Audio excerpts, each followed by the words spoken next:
sideways, holding tight, praying hard through every fight. Got no wins, but I got pride. Made it through the other side.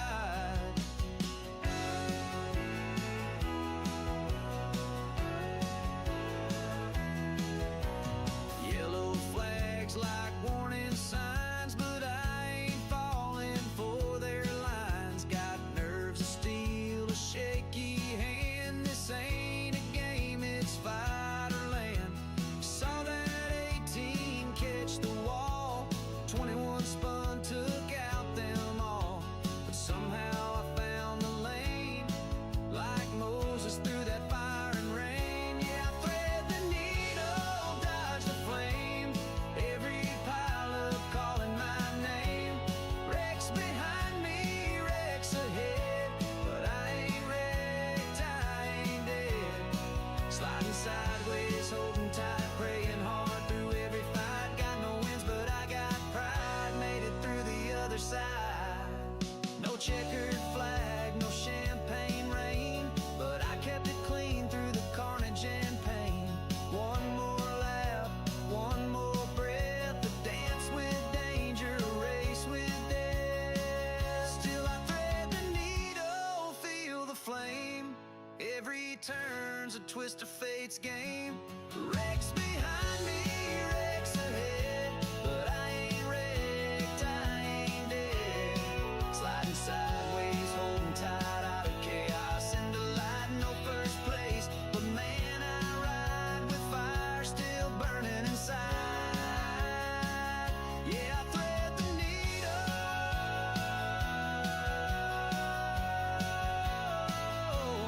in this wild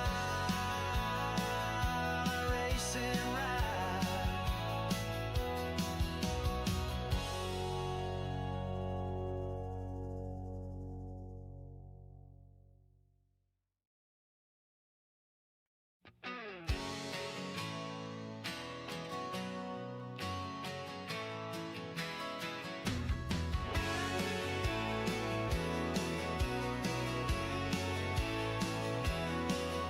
Strapped in tight, green lights flashing, rubbers burning, hearts are clashing, tires screaming that southern heat. 200 strong on the NASCAR beat.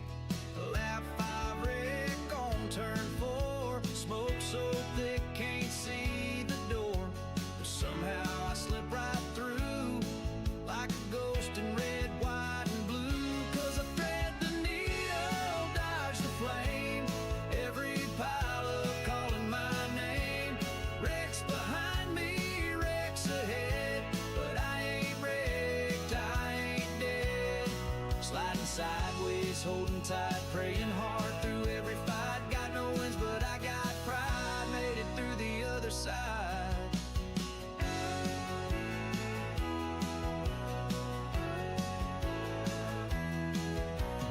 Yellow flags like warning signs, but I ain't falling for their lines. Got nerves of steel, a shaky hand. This ain't a game, it's fight or land.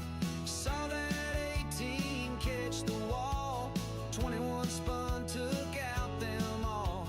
But somehow I found the lane, like Moses through that fire and rain. Yeah, I thread the needle, dodge the flame, every pileup calling my name. Wrecks behind me,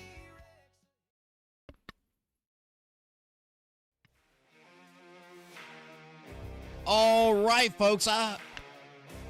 I hope you are ready for one fantastic show over here at Nashville Superspeedway. Not only do we have a little drama to talk about last week, and we're going to get into that in a minute, we got a really hot points battle, but first and foremost, we have a sub, and not only just a sub, but the one and only Brandon Massey hopping in the booth here. Russ out on vacation this week. Brandon, how are you doing tonight? I'm doing well, John, and I'm super excited about this opportunity to come up here and hang out with you and call this next-gen race here at Nashville Superspeedway. And if it's anything like we seen last week, we're going to be in for a barn burner tonight as these guys try to tackle this, what should be a mile-and-a-half super speedway.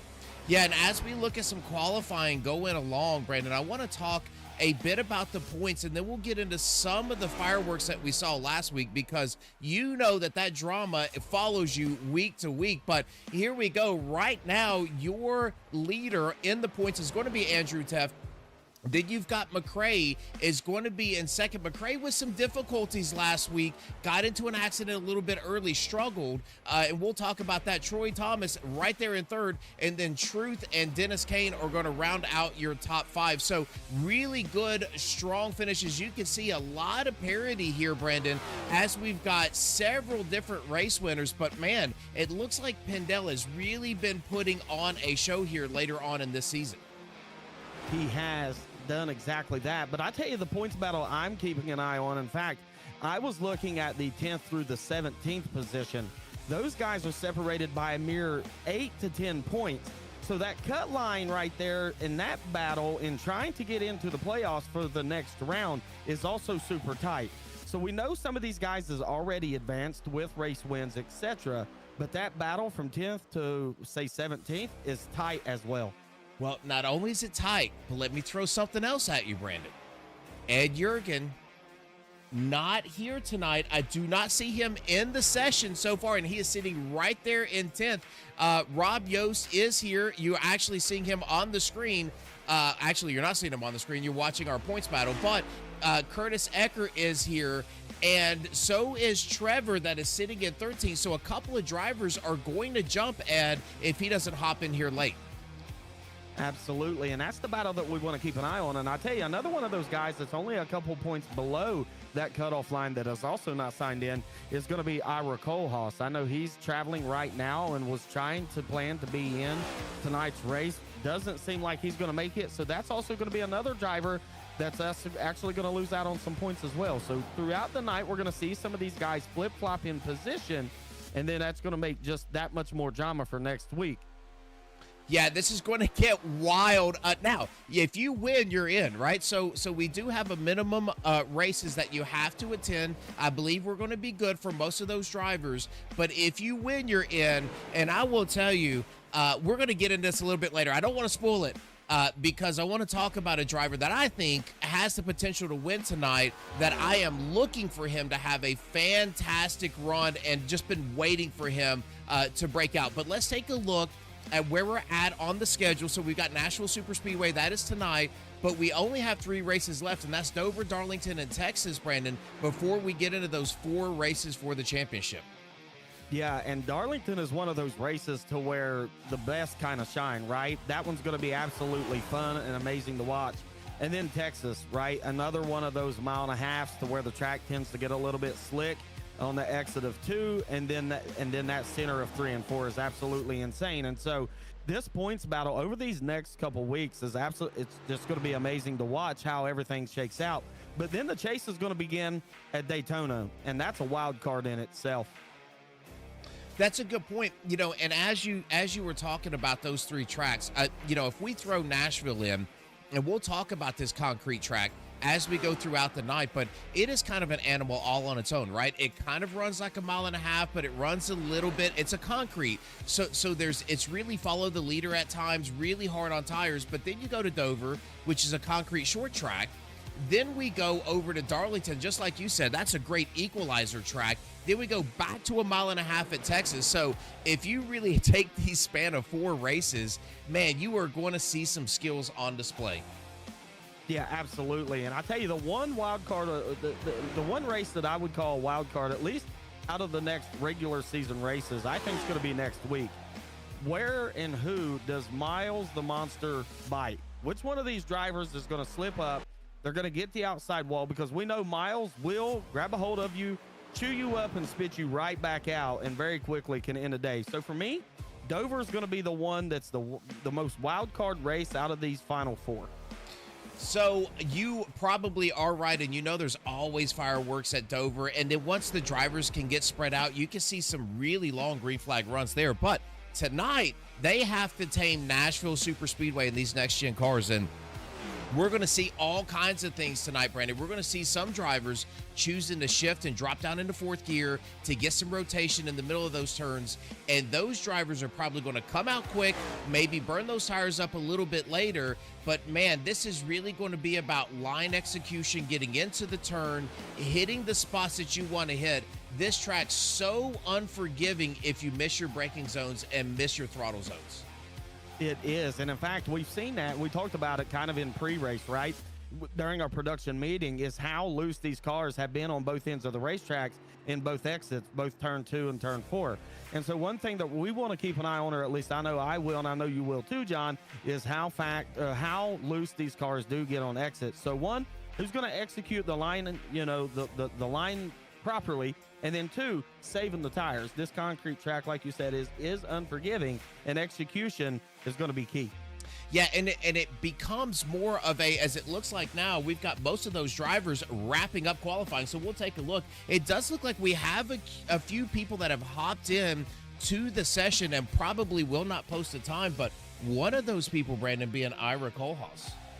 Yeah, that's a name that I was kind of worried about, whether he was going to show up or he wasn't. In fact, so he's one of those drivers that's on the verge of that cut line when it comes to the points. And this is going to be a really good race for him, I suspect.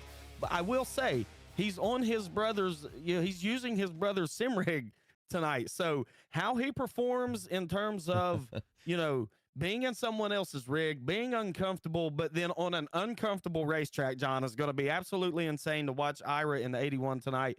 We'll keep an eye on him as the night goes. Yeah, and one of those things that you talked about a little bit earlier about really, all the drivers being loose on exit, and we are going to see that. And I think what happens to these next-gen cars is, that new tire model really makes these cars tough to drive the first couple laps. Once the air pressure gets up and a little bit of heat in those tires, they start to get pushy. And this track here at Nashville is going to do that. What I have noticed about the new tire model, you might see a middle line come in here where some of those drivers take that line and go in about middle of that turn, and then they'll almost run a diamond coming off where they can save some of that looseness on the exit of those turns. So it's going to be very exciting to see which drivers can really adapt to the track, and how the temperatures go, because it is cooking out there on the track tonight. Yeah, line execution. You mentioned it earlier, right? Line execution is going to be a very big thing, and so making sure you hit your marks. But one thing that you mentioned, John, was how pushy they tend to get. Well, when you get that pushy sensation on, entry through center, what happens? Typically, you get a loose exit. So line execution is going to be key. Yeah, that's fantastic. Well said. Now, we are 113 degrees tonight, so it is going to be a hot one. So let's see if we can get over here and take a look, as it looks like we've got some drivers lining up here. I don't show that we have qualifying quite over yet. It looks like the 81 going out to do a little bit of qualifying. So Ira able to get out here on the track, Brandon. So like you said, and he's going to loop it immediately. And that is just being in someone else's rig, right? And I think that it's going to be important for him to try to get a couple of laps in, whether they're good ones or not, because practice, he's going to need a couple of laps of practice, because you're not going to have enough time to adjust. So what the feeling is what the feeling's going to be, and that's going to be through the duration of the race. So he's going to have to adjust really quick to try to keep that points battle somewhat tight throughout the rest of the 4 races we have in the regular season. Yeah, that's a good point. And if we talk about, we know in real life in these drivers, they have their seats set up exactly the way they want them. The steering wheel is at the right angle that they want. The pedals are sitting in the right spot. You do that same thing when you get into a rig. I've not run in a rig outside of the one that I have. But Brandon, have you ran that? And really, I could not imagine how uncomfortable that's going to be for someone like Ira. Yeah, I haven't. In fact, mine is, and much like you said, mine is custom built to me. And I gotta give a shout out to my dad for helping me build mine. But mine's custom built to me, so it's built for my leg length, my height, exactly where I want everything positioned. And so it's going to be uncomfortable. I wouldn't want to set in someone else's rig, but this is what the points battle means. It means getting in another rig at your brother's house and trying to narrow that points gap. Yeah, that's a good point. So we're going to talk about our qualifying results. James McRae picking up yet another pole position. And Brandon, he has really put on some fantastic runs this season. He's always been up front, had some bad luck. Andrew now taking him over the points, but man, he put on a show at Sonoma. Truth Hoke is right there in second. He's going to be on the outside. Andrew Teft in third. Bowman is going to be in fourth. Kirby Wayne Scott in fifth. Troy Thomas sixth. Alex Gates in seventh. Jesse Fox. Jesse giving us a shout out there on the YouTube. So we certainly appreciate that, Jesse. Rob Yost is going to be in ninth. Dennis Kane in 10th. And then we've got Corey, Kurt, Aaron, and Allen are going to round out all of those drivers that have put a time in for qualifying. So it looks like we've got about 19 drivers that are going to take the grid tonight. So we've got a packed house. We've got a great track. Nothing left to do but to get to racing. That's it. That's what it's come down to, right? As we get through this race, I've always said, John, that the cream always rises to the top. You know, we'll find out, you know, who can sustain tires throughout the duration of the race, and ultimately who's going to be able to execute 120 laps on this 113-degree racetrack. That's going to be interesting in itself. Yeah, and you know, these drivers are going to try to cut it. So if you're thinking 40 laps each, you know, if I can get in at 40, I can get in at 80, I can get in at 120. You're going to maximize tires. If you can't make that on fuel and you have to stretch it, because, you know, Andrew's really good at being able to set these up where you're just right outside of that fuel window unless you do something, you know, to save a little bit of fuel. And we all know how great he is at that. So if you look at that, they're going to try to maximize those tires. But, man, you can look for about 15 to 17 laps. So those tires are really going to start to scream, and you're going to find out who has been saving. Yeah, absolutely. Right. And we seen that last night in the Xfinity Series race here in the Racers Elite. Andrew did a really good job. I ended up finishing second in that race. And so I was playing the more fuel strategy type of race because I know Andrew's good at it. And so I've been kind of watching what he does. But you know, the first half of this race is going to be just, you know, watching what other drivers do. I tell you, another guy that's really good at fuel mileage races, he's starting outside pole tonight. And that's going to be Truth Hoke. All right, so like we do all the time, and we don't have our friend Russ with us, but Brandon, before we go green, who is your driver that you're watching tonight that you think can bring home that checker flag? I'm going to go with Wayne Scott. I've been watching him throughout the season, and I think that I think he's due, and I think he's ready, and he's got a solid top 5 starting position. I'm going with Wayne Scott. All right, so here we go. That 27 machine is going to bring them down. James McRae picking up your pole for tonight here at Nashville Superspeedway in this Next Gen Series here at Racers Elite, and they are now, green flag is in the air, and here he goes, a nice, really nice jump there, and we're going to sort this out pretty quickly. Yeah, it's not going to take long as these drivers do get down in turns 1 and 2 as they'll head towards that back straightaway. But right now, the battle is heating up as Teft is looking to put on pressure to McRae. And normally that is not a driver that you see really shooting quickly. You know, he wants to kind of save tires, save fuel, but he looks like he is coming out aggressive tonight, still underneath of McRae. I believe he has the preferred line here, Brandon. I think it's just how long does McRae want to defend up top? Well, number one, how long do you defend? There's a little contact right behind him. They was able to save it. But yeah, how long does he want to try to battle there as we see Hoke into the wall? Yeah, it lose tons of track position. Yeah, it looked like, Brandon, he kind of overcorrected there. You know, it got loose. Him and Kirby got into it, got loose a little bit. He overcorrected. And I think he made a little bit of contact with the wall. He's okay. I don't see a lot of damages. Now it's going to get tight on the exit of 4.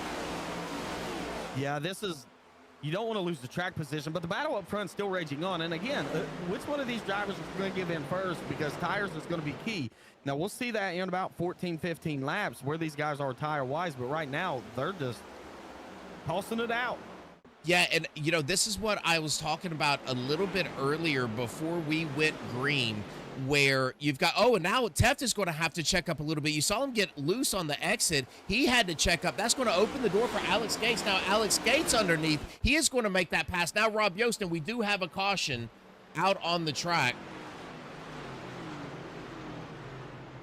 And I'm not as sure why, John, but I tell you, you mentioned it. We talked about it in pre-race, right?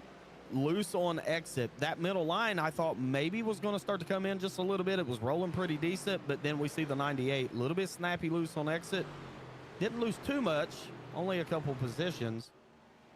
But this caution's definitely going to help him out. Yeah, let's see if we can go back and take a look. Oh, it was Jesse Fox there in the 69, just getting loose. And man, he got loose right in the middle of the triover there on the front stretch. That's a little odd to do, but he had a lot of will in that car and doesn't look like a whole lot of damage. Able to put that thing back out on the track. But now, Brandon, what do we do? McRae's going to keep your lead, and this is really looking good for McRae because now he's going to have his opportunity to start this race instead of waiting on green flag. But do we come in? Are we getting fuel? What are we thinking here? Yeah, absolutely. I would come in and get fuel, right? I mean, I'm a fuel guy. I wouldn't change tires. I think you want to hold on to a set of tires 5 laps in. That's a difference of 5 laps later on in the race. So fuel, I think right now would be if you're say 10th on back, yeah, absolutely. If you know that you're going to be close, and we see some takers right now coming down pit road. To me, this is a great call for strategy wise. But now you kind of put eggs in a basket of we got to see some green flag racing. Yeah, and it puts you a little bit different because you know really how bad Nashville can be on tires. So if you're coming in to get some repairs done or get some more fuel, you really have to nurse those tires around because you're going to ask quite a bit of them. You're going to want to see these things 45 to 50 laps. For sure, right? And that's kind of the bed that you make when you make this decision. Again, I like what these guys are doing. 10th on back, I believe I would have come and got some fuel and tried to have stretched it and just saved the tires that I could for as long as I possibly could to extend the run. But yeah, we know some of these guys might be fixing some repairs. Maybe Truth had a little bit of damage there from what happened to him, but all in all, I think this is the right call. Yeah, it looks like Jesse's going to take tires too, but that's why I kind of zeroed in on Truth. I wanted to see if he was getting some damage repaired, and he is definitely doing that. So he did have some damage that dropped him to the back of this field. But now we've got, you've got McRae. He was your pole sitter. He's up front. He's allowing these tires to cool off. June is out there in the chat rooting him on as they do every week. So June, we certainly appreciate that. Now I will tell you, I'm very, very impressed with what McRae has been able to do, but I haven't made my pick yet. And because we went green, and I'll tell you, that 29 car, Gary Bowman, I've raced with him, Brandon, in some other leagues. I know how fast that driver is. I'm waiting for that breakout performance for him, and I feel like from a tire-saving standpoint, this is the race for him. You're going to see this driver continue to get faster throughout this race. That's going to be my pick tonight. Absolutely. And what a solid number. My teammate from a while back used to run that number quite a bit, but what a solid number. What a solid choice, right? This racetrack is going to be very, very demanding on tires, and those drivers that do a good job at saving them is the ones that we'll ultimately see kind of work their way through the field in the latter part of the runs. And if he can position himself in a really good spot, saving tires, and give himself a chance at the end of this thing, and with positioning, it's not over until the checker flag flies. Truer words have never been spoken, as now it looks like McRae is going to get them ready. Alex Case now going to be on the outside. We saw Teft battling for that lead. He got a little bit loose and had to check up. That allowed Gase to get around, but now this 27 machine is going to bring them down into this Geico restart zone, and you're going to see that right here on the left-hand side, and there he is firing off now, and he is going to start a little bit later on in that box, get a great start, as did Andrew Teft, now side by side with the 77. Yeah, then this right here is going to be a battle. Tef really sent it in there. Wow, he did. He drove that car in there. He wanted to clear for second, obviously. Now, I think this is going to hurt his run off, as it looks like Gates is going to be able to hold his quarter. Well, I will tell you, after some of the fireworks that we saw with him getting into Jurgen last week, I was wondering how Teft was going to come out. And I will tell you, he is all gas pedal tonight, as he is going to shoot that thing up there and looking for the lead again here on the outside. Yeah, he's been able to roll this middle line. Now, we've seen a little bit of it in before the caution. We've seen him kind of get a little bit loose off exit. So we'll see what happens here. But right now, Teft has got his eyes headed just forward, and he wants the front, and that's where he's going. Yeah, and it looks like he was trying to dive underneath of McRae. It looked like McRae gave him the room to do it. He wasn't able to make that. McRae really using that middle line. I thought that was going to be pretty strong tonight, Brandon, as it looks like these next gens have that great defensive line right there about mid of the turn, right at the end of that black marks where you can see them going around. But as we go back, this driver right here in Pendel putting on some fantastic races. Your only multiple race winner, and he is going to put himself up to fourth. Yeah, and watching Pendel, he's made up most of his positioning on the track on that middle to higher line down there. So I agree, John. I think what we're going to see is we're going to start to see a second line form, and I tell you what makes for good racing, multi-groove racetrack, and I think we're going to have it tonight at Nashville. Yeah, and it's a little bit crazy. As now Alex Gates, it looks like, might have gotten a little bit loose, and he is going to let Pendel go by. So now put Pendel up to third. But just like you said, you know, Nashville has always been that single line track. It started to come in, you know, if anybody watches that Coke series, it started to come in at that Coke series where you saw a lot of drivers able to do that. And my goodness, now you've got another Teft, Alex Teft. He is side by side here with Gary Bowman going into one. Yeah, you got Teft, Bowman, Cole Haas all right here together.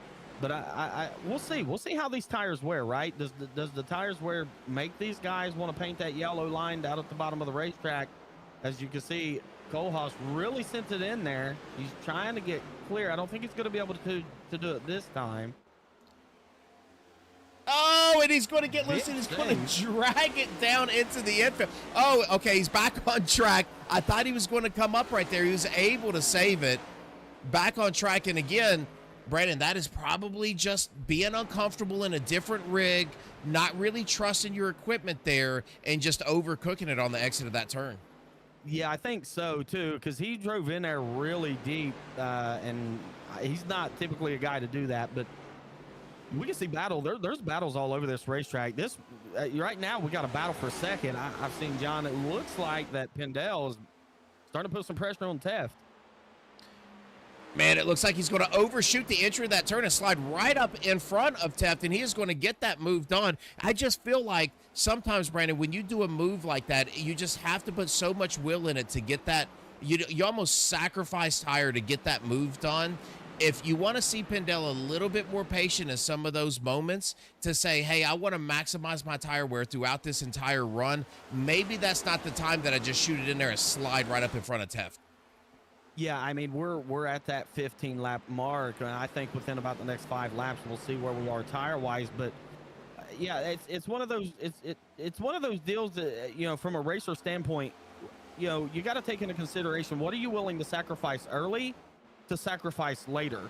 Is it track positioning that you want? Because if it is, you're gonna sacrifice tire later in the run. So, you know, that mindset of trying to figure out positioning versus tire and where these drivers want to position themselves, it's going to be fun to watch. Yeah, and it looks like Robert Yost is now starting to work on the back end of Alex Gase there in that 77. I have witnessed some really good runs by Alex. It does seem to like, I think Alex's next really step in becoming one of the faster drivers out here in Racers Elite is going to be that tire model and that tire saving model. I will tell you a guy that is really good at that, and that is that gentleman right here in this 3 machine with some fantastic runs this season, Troy Thomas, working his way forward. Now he is underneath of the 83. Yes, this battle is going to rage on, and he's probably going to be able to clear off an exit here, and in fact he will.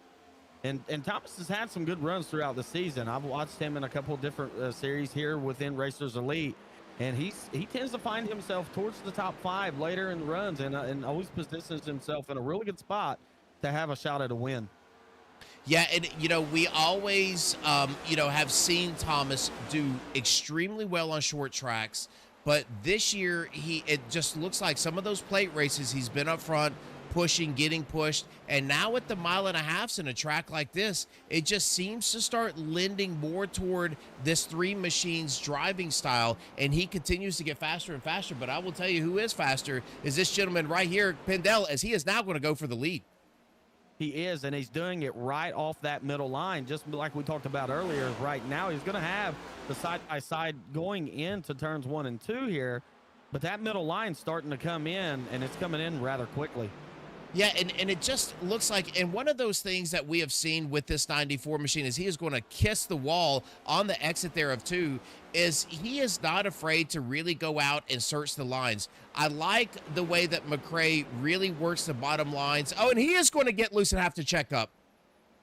So is Pendel. In fact, it actually benefited the 94 because it looked like he got a little bit loose too, and it just shot him down towards the apron of the track. But McRae's going to ultimately lose second over to Teff, but settle in, let the tires cool down just a little bit, and then get back to racing. Yeah, and you know, one of the things, and here it is again, you'll see him. So you see him really stay off of that bottom line. He's not hunting the yellow line. And you know, Brandon, we've been in iRacing a long time, and you know, that old tire model, the old way that it was, you have to hunt that bottom line. And if you don't hunt it and you don't stick it, you're not going to have tire wear. And Pendel is a shining example to where that doesn't have to happen. We are 21 laps into this run, and he is searching middle down, and he is gapping the field right now. 8/10 is going to be back to Teft. Yeah, he's rolling. As you can see right here, Thomas. Is that Yost, I believe, in the 83? It is. Wayne Scott right here. Everybody's down towards the bottom side of the racetrack. I still think, John, there's speed in that middle line. I think I would like to see a couple more of these guys move up just a little bit. And yeah, you're so right. And it looks like now Thomas is going to start working on the back end of the 77 of Alex Gates. You got Kirby Wayne Scott back there, and he has started to move up. But just like you said, I mean, there are so many battles all over the track right now. Curtis Ecker is fighting with Mike up on the high side. Curtis Ecker rolling down below. We remember Curtis is one of those drivers that come in and got some fuel, you know, with that caution there on lap 5. he did. Now, I'm not sure if he took tires. I think he did take tires. I believe one of those cars we seen on pit road took tires. But if he didn't, he's done a really good job at saving. Now, this is the time where you got to really start working your way forward, right? It's track positioning, and I think track position is going to be key, as well as tires, for the latter parts of these runs, and ultimately position yourself for a victory. But you can see Thomas there. He's still working on the back bumper of Gates. But I think now you got to start to work forward. You got to start making gains. Oh, we have another caution, as it looks like Aaron Marquis has crashed. Let's take a look at this, see where we're at here. Aaron in that 41, and this is probably going to be what you talked about earlier on. Be careful on exit. That's exactly what happens here, Brandon. He's going to get loose. And is he going to chase it? He is going to chase it and keep it down at the bottom. So doesn't look like any damage here. No, not going to be any damage. Yeah, I mean, he's just going to be able to stop it right there. And that's one thing we talked about, right? Loose on exit. And I tell you, one guy this really it helps out a ton. There's a couple people. One, the 81 of Cole Haas. We seen him get really loose off exit. There was no caution there. He was about 18, 20 seconds behind the leader. Now he's going to be able to go down pit road, get some fresh tires, restart with the field. So it's going to benefit him. But then now you got Pendle, Teff, McRae, Gates, Thomas, top 5. Those guys are going to get fresh tires, so let's see how those battles shake out. Yeah, I agree. It's going to be interesting to see what they do here. We're 25 laps in. As we look at this thing, we got 120 laps, so that's going to put us, 95 laps left in this race. You've got to come down. And if you did not take tires on that first stop, you have to come down. So it looks like the entire field is going to come down pit road. Yeah, absolutely. I mean, at this point in the run, there's no reason not to come down and put 4 fresh Goodyears on these race cars and get you a full tank of Sunoco race fuel and get ready to go back to battle. So, yeah, absolutely right call. You know, the whole field's going to be down here on pit road. It's going to be a busy one at that. Yeah, and if you think about it, you know, when you have this seems like the perfect caution to take a breath. And it looks like Ira is going to kind of short pit that and have to spin up and get a little bit ahead. But Pendel out quickly. But if this is a great time to take a breath and talk about, you know, where some of these drivers are, because when you look at what we did for 25 laps in, you're going to look at what your tire wear is. You just changed tires, so you're going to look that up, find out what that wear is, and you're going to start looking at your lap times, and you're going to make driving adjustments and even line adjustments based on where you think you can run and maximize these tires. Yeah, absolutely. I mean, this is the perfect spot for what would be a second caution. So, kind of a timeout on the field, right? So, now you're going to go in and you're going to get those tires and you're going to look at all that information. One, what was my lap times? Two, what was my tire wear? And what adjustments can I make? And I'm certain that a lot of these drivers, much like I like to do, and I know you do too, we like to make adjustments in the race car. What can I do better, et cetera, so on and so forth. And so, now we're going to see what kind of racing we get within this next, this next cycle of fresh tires, and ultimately, who does a better job at making those changes. And I will tell you, it is scary for this field to see this 94 machine of Pendel as he's going to bring them back on fresh tires. It's very scary to see him out front because those few times that he has been out front, he has gapped the field and started to run away from them. Now, very interested to see what McRae is going to be able to do. He had that little slip up and had to start battling back, but he has taken all of this information as well as Andrew Teft, who has been up here all night, showing himself to be super aggressive. So will he come out off of this green flag and try to take that lead and lead this thing? Because as we know, so hard to pass here. That middle line so strong. It's going to be defensive all night long. Is he going to push early? Well, I hate to sound like a broken record, but again, it's what you're willing to sacrifice early to sacrifice later. If you want the position, yeah, you're going to run hard, but I think you're going to sacrifice tire later on. So sacrifice now to sacrifice later, that's going to be for the drivers determine and us to have fun with in the commentary booth. Yep, so here we go. Now, Pendel is going to bring them down. He is going to come into this Geico restart zone again. Once he is here, he is able to throttle up as soon as he wants or as late as he wants. And you can see he's going to go about middle of the track. He's going to get a great jump as that bottom line does. McRae with a fantastic jump as well. He might be able to clear here for second. Yeah, I think he's going to, but Teft really sent it in there. But I think McRae's going to be able to clear. Now, we've seen McRae lead early on. Now, what does he do? Does he put the head down and try to chase down Pendle? Yeah, and it looks like Mike Fudge and Jesse Fox are going to crash, and they are going to bring out another caution. So let's go back and take a look at Jesse and Mike and see what happened here. So it looks like Mike is all by himself. And I'm not sure what has oh, we got a spin in front of him. And that is going to be the 69. He's going to pick up Ira. And, man, Fudge with nowhere to go. Let's see if we can back this thing up for him again. And let's see if we can go on board. This driver just with nowhere to go here. And let's see if we can get ourselves over here to the cockpit view, because I want to see what this looked like. And all you can see is smoke. Might have been a little contact there, Brandon. Might have been. I'm not 100% sure, but that is definitely a tough break for Jesse Fox in that 69 machine, because I was looking at it. He restarted, I believe, fifth. Oh, I don't know if he got help off the bumper of the 55. He kind of shot up towards the middle there. Oh, Curtis Ecker's going to get into that. He's going to get some right front damage. It looks like to me that Jesse might have overdrove that entry just a little bit, got up there about midway through that turn, and just got himself loose. We'll take one more look as he's going to push up.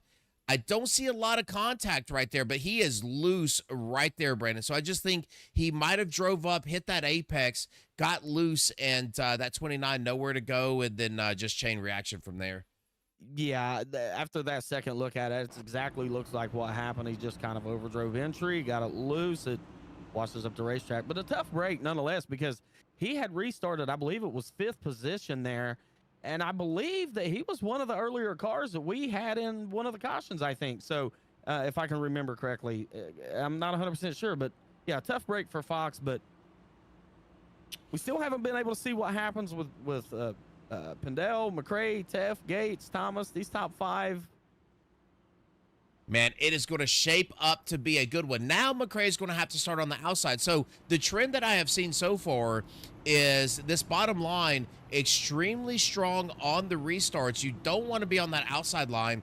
McRae now getting on that outside line. That is going to put Teft in the driver's seat here, waiting on Pendel to hit that throttle. But yeah, it's just like you said, we're looking now at 90 laps to go. Some of these drivers are sitting back and they're calculating with their teammates what they can do on fuel, what they have to do on tires. We are getting very close to playing some crazy fuel strategy here if this thing goes green.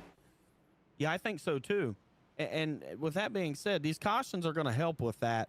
Well, also could hurt it, right? Because now you have an opportunity to try to save fuel, prepare for a little bit longer run. But yeah, absolutely. Teff's going to be in the driver's seat here, looking to be able to try to take over that second position from McRae, and see if he's able to gain position like McRae did, on the last restart, because the bottom line has been the dominant line for the restarts. Yet it looks like I was just hopping on board, Brandon. I wanted to see if any of these drivers, you can see a lot of these drivers sticking in fifth gear. That is your fuel saving gear while you're under caution. I thought maybe somebody would clutch and maybe even shut those cars off. They're not doing that. It's very interesting to see that 98 stay in second gear and get ready for this restart, because that's going to be your most fuel burning gear that you have. So whatever his strategy is in his mind, he doesn't need to save. So you can look for him to be aggressive here on this start. Yeah, I think he's going to be aggressive, as Pendle's going to bring us down to the Geico restart zone. We'll get this race back underway. Little bit later start right there, Brandon. It looks like a nice start, but again, just like we talked about, that top line just struggling to get going. Now, side by side, the 2798 going into 27 not driving it as hard in as the 98 did, which means that exit might be strong, but man, just like that bottom line, just so strong. That bottom line is super strong. Now, if you're McRae at this point, you got to tell yourself, right? We're in the top three. Let's settle in. Let's let these guys burn off some tire, protect what we can, and make a run at it later. To me, John, there's no reason to burn the tires off these things early. Now, we do see kind of a trending race with 3 cautions within the first 33 laps right now. So I'm not so certain that we're going to go full green from here on out. But I think right now you gotta save. You gotta be patient. Looks like that's what that 3 car is trying to do there in Troy Thomas, but man, he cannot do a whole lot of that. Is that 77 of Alex Gates all over the rear end of that green and black machine? Now Teft is going to get loose again. That is going to put McRae, and now we've got Alex Teft sliding through the infield. Yeah, and he'll save it too. That's going to lose tons of track position, but that's going to be the kind of the devil's advocate all night long, is these loose on exit race cars that we're seeing. Who can overcome that and do it better than anybody else? And right now it's actually been Teft, both of them, a couple of times. Yeah, and it does look like, to be able to run up front, is now we have a battle here for the 41 of Aaron Marquis. We saw him a little bit earlier in an accident. Curtis Ecker is right behind him, but it looks like Brandon Pendle finding his groove. He went purple last lap at a 30.6. He is already up to a second lead. And sometimes you got to say, man, that is just a guy being much faster. There's also times that you're thinking, okay, 94, are you pushing that right front a little too hard? Yeah, I mean, we'll see where this plays out in 15, 20 laps. You can see it's a little bit loose on exit. But again, with where he is lead-wise, you got to kind of chill. I think now you got to try to start to save a little tire. But Hoke, this group right here is putting on a really, really good show. Hoke's going to move to the outside. Not going to quite get the quarter of Kane, so he'll settle in here. But that middle line, I think, has got speed. Yeah, and you can see Hoke is kind of driving it different than everyone else. He is really driving it hard on entry into 1 and allowing that car to slide up, almost, do a 4-wheel slide up to that middle line. We'll see if he did it again here or if he was just trying to poke around to that outside, but he is all over the back end of Dennis Kane. Yeah. He's trying to get to the quarter. He's just not able to quite get there. Yeah, Dennis Kane is going to come out shallow and give Hoke a little bit of room, but Hoke is not going to be able to make that move. As now we're going to take a look at some of these other drivers. Now, Dennis has a fantastic run going. Let's go back and take a look at Teft. Teft running in second, getting loose and having to check up. That is going to put him all the way back here right now in 6th position. And just like we talked about with Nashville, so hard to pass, so hard to gain time. That is almost a death sentence if it was a little bit later on in this race. But he's got plenty of time, just needs to take a breath and get himself lined back out. Yeah, I kind of got caught off guard with Hoke right there, because, I mean, man, he just shot it in there, was able to clear Kane in the 4. What a beautiful pass. I think that's textbook, but you're absolutely correct, right? is now right now you got to get those angry tires that you had pretty upset when you got a little bit loose on exit. Give them time to kind of cool themselves off. But look at Host. Yeah. Yost and Gates here is putting on a show. Yeah, and it looks like Alex is fighting a bit of a tight condition. We talked about that. If you really abuse that right front, that thing starts to get really tight on the exit of these turns. He did that on 2. He's a little bit freer here on the exit of 4. But, you know, we talked about Alex and being so good on fresh tires, really good driver on fresh tires. And those tires get a little wear in them. You start to see him start sliding back. He's doing that again as now Yost is going to make that pass and he's going to open the door there for the 98. Yeah, you got the 98, the 55, the 4, all looking to capitalize on what seems to be a very ill-handling race car for Gates. And in fact, looks like Tef's going to be able to clear this time. Now, Hope's going to try to fill that position. Right now, this is not where you want to be if you're Gates and at 77 because you're on a backwards train to nowhere. Yeah, and that's such a terrible feeling to know that you can't get down. He might be able to get down right here if he can get off of the turn. You can't get down. You can't run that line, and you are just getting steamrolled. And all the while you're getting steamrolled on the top, Brandon, you're burning more tire than those guys on the bottom. So it's just, you're just getting hit twice, really. You are. We're going to have a 4th caution, John. Yeah, it looks like maybe Alex and Ira getting involved. Let's see if we can go back and take a look at this. There's the 43. We saw him chasing that car down to the infield a little bit earlier. We'll see if we can't speed this up. And I don't really see. Oh, and it looks like it was Ira that got loose and slid up. Let's see if we can go back and take a look at Ira.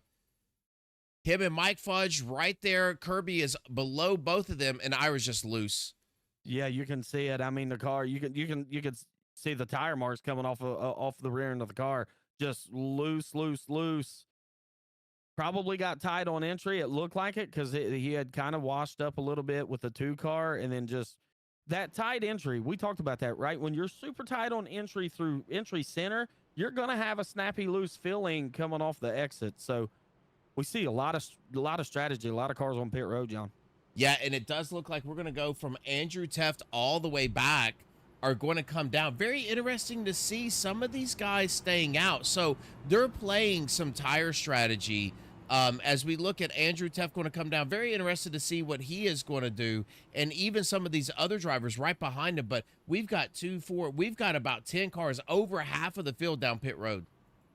Yeah, and the last time that I think that we've seen these guys on pit road was going to be around lap 25. So they're going to have close to 20 laps or so on that set of tires. I don't think this is necessarily a bad call. However, this could be a little bit earlier in the pit strategy for some of these guys. So strategy starting to take shape for us, John, and I tell you, it's going to get wild once we hit about the halfway point or so of this race. Yeah, I agree. So we got about 77 laps to go. You would think that, man, this track is so loose, and it looks like with that temperature, let's see if we can go take another look at what the temperature is right now. 107 degrees. We started out at 113, so it's actually cooling down a little bit. If it continues to cool down, we'll see a little bit more grip throughout these turns, Brandon, and this thing might settle down and go flag to flag here. It very well could, right? Right now, we're kind of on that trend of kind of the cautions right now, and so far, this is our 4th one within 43 laps. So, yeah, I think if the temps was to start to cool down a little bit, I don't know how much cooler they're going to get. We could definitely see this thing go green to checker from this point. But I think if it does, those guys that was just on pit road, I think they're the one that's going to pay dividend from it. Man, I will tell you, I'm super impressed with Pendel. I like, you know, we've seen him in these other leagues. He's really pushed hard. He actually ran the Cup season here last year. He has come out this year just absolutely on fire. He had about a 1.5 second lead on McRae before that caution come out. It looked like he was trying to check out on the field, but you never know what's going to happen on these restarts. I would assume that 98 is going to start fighting for track position. Truth Hoke battling his way back up here. Good to see that 55 here in the mix, but man, Troy Thomas with a great run so far. Rob Yost doing a fantastic job. I mean, just the same guys every single race up here battling for this win. Yeah, now we're about to have a different race because these front, let's say, what's it going to be, 6, 7 drivers, it looks like, all on older tires. And then from about 7th on back, they're going to be on fresh ones. So we've got a whole nother race right here that's about to happen as the pace car dips off. We'll be going back green. Yeah, you got to make sure on these older tires that you are getting that power down nice and even and not spinning those tires. And it does look like everybody able to do that, just like we've seen overall. That bottom line running well. The 3 car is going to make this pass here on McRae's. He's going to be all over the 94, but those drivers are going to try to check out because that first fresh tire of that 98 is going to be coming and coming in a hurry. He is, and in fact, I suspect that he's going to try to make short work of these guys. But again, not to be a broken record, sacrifice now to sacrifice later. Thomas did an excellent job on that restart to be able to clear McRae. Pendle's, he's out to about 4/10 or so of a second lead right there. We'll see how much that actually stretches out to. He was about 1 1/10 or so in the last run, but Teft in the 97 fresh tires. How quick can he get through this field? But it looks like he wants to ride right there behind Hoke. Yeah, I think he's going to let the temperature come up a bit. He's going to start working that outside. You can see him now working that middle line, trying to get some runs out. Is now Alex Gates, and he is going to loop that car around. And that has got to bring out a caution. It has not yet. And again, Pendle going purple. Brandon at a 30.61, so that last lap fastest on the track with those older tires. So maybe he knows something we don't hear with those old tires. He must, because I wouldn't have thought that, 20 laps on a set of tires that we would see the fastest lap of the race laid down. But in fact, he was just able to do that. So hats off to him, man. He's got the elbows up and he's driving a heck of a race right now. Yeah, we'll tell you, we saw Alex Gates going down that infield on that trioval, getting loose on the exit of that turn. Brandon, that's going to put him 21 seconds behind your leader right now. So, man, what was a great run, quickly turning into a nightmare, is now he's going to have to try to fight to stay on this lead lap. Yeah, the leaders are going to be coming rather quickly. By looking at the lap times, he's only about 10 seconds or so in front of the leader. Just looking at lap times and me just kind of judging. So he's going to have to fight to stay on the lead lap, but not get too discouraged, right? There's still over a half of race to go. And right now, the way that the trends has been, we probably could say, we could see a caution within the next 15 laps. Yeah, it's a good point. Now it looks like Truth Hoke really has the opportunity to get out here and stretch his legs now, show what he's got. We saw him a little bit loose as Andrew Teft in those fresh tires, getting by Yost. So Teft now up to 5th in that 98 machine. But, man, I just feel like Hoke is going to get on the hunt here soon, letting those tires come in, and he is looking at that 3 machine. Man, I believe he wants 4th position. I think so, too. And I'm surprised by what Teft's doing. He's just gotten comfortable riding in right behind the 55 right here. Now, they are starting to close the gap on Thomas ever so slightly. But I got to think, for me, John, this has to be a strategy call for the 98. Not burn tires off, not burn a lot of fuel. I suspect he's going to try to run long here and one-stop this to the finish. Yeah, it's either that, Brandon, or they all have. This is what is fantastic about these races, because everybody's taking inventory of those drivers that have come in and got those fresh tires and those that stayed out. So if you're a driver and you're saying, hey, I might want to come in, track position is going to be key. And out of 3 car way up the track, and that is going to open that door for Hoke. He's now going to shoot the bottom going into 1 here, but you got to think everybody might be taking inventory and saying maybe fresh tires isn't the call here late. Well, I mean, you're absolutely correct, right? I mean, we just seen Padel just lay down the fastest. Trouble with the 94. He went into the infield loose on exit. Now Pendle coming all the way back. Brandon, he is going to fall way back in the field, probably down here to 7th, as now Yost is on the outside. Just looks like overcooked that exit of 2. Wow, I tell you, that wasn't on my bingo card for events to play out for this race today, but that's going to turn the race lead over to McRae, and McRae has about a 1.5 second lead over Thomas. Now, we've seen Thomas get loose on exit, but you got Thomas, Hoke, Teft, Crowell, all right there at the top 5. Pendle's now got clear of Yost for 6th. This race just kind of changed. Now, let's see how angry Pendle made those tires, and can he drive back through the field. But I think pit road's going to open soon, I would say within the next 5-10 laps for these guys that hasn't pitted since lap 25. Yeah, and a couple more laps, about 6 laps, and we're going to be halfway through this race. Pindell has nothing to worry about. He's got to settle himself back down. It's just like you said, you want a lap or two to cool those tires down, but you can see, so here is where the mental game comes in with a driver like Pindell, and we're going to hop on board with him. And right, such a quick car, he was on the edge because that's what created that loose condition there on the exit of 2, but I saw him push up a little bit on the exit of 4 that last lap, Brandon, meaning he is back pushing, and that's the mental part of it. You want to make sure you settle yourself back down, stick with the game plan, and don't overdrive this car. Yeah, patience, right? It's all about patience. You go from the lead, you have one little slip up all the way back to what was almost the 7th position. Now you got to cool these tires down. You got to be patient. You got to tell yourself, hey, I've had one of the fastest cars. I was able to get out to a pretty good size lead, and we talked about that. When he got out to that lead, patient. He still was driving hard, as you can see. He's really putting it in there on the 20, and he's really starting to make some time back up. Yeah, it looks like the 20 might have either gotten loose or he's going to let Pindell get onto the outside of him.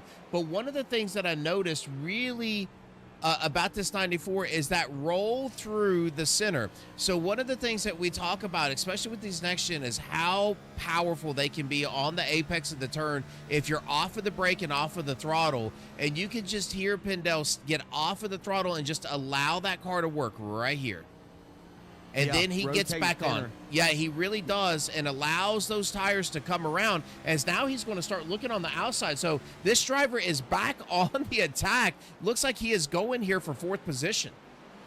Yeah, and he's going to get it probably on that outside line. We've seen him do that earlier in the race. He was one of the drivers, in fact, the only driver that's really been able to make that outside line look good, if anything else. And so, yeah, he's done a really good job rolling the center, right? If you get that tight entry, tight center type feel, you're going to be snappy loose. And if you can roll the center, you have a pretty good exit. And so far, he's been able to figure out how to do that. Yeah, it does look like he's pushing a little bit, Brandon. You can see him.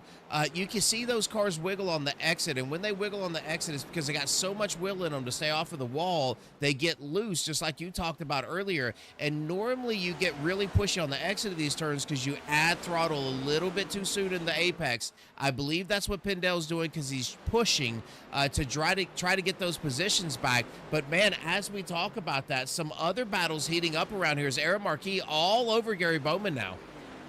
Yeah, he is. In fact, he was one of those guys that was involved in one of those cautions earlier in the race, and now he's working himself and fighting for what's going to be the 10th position.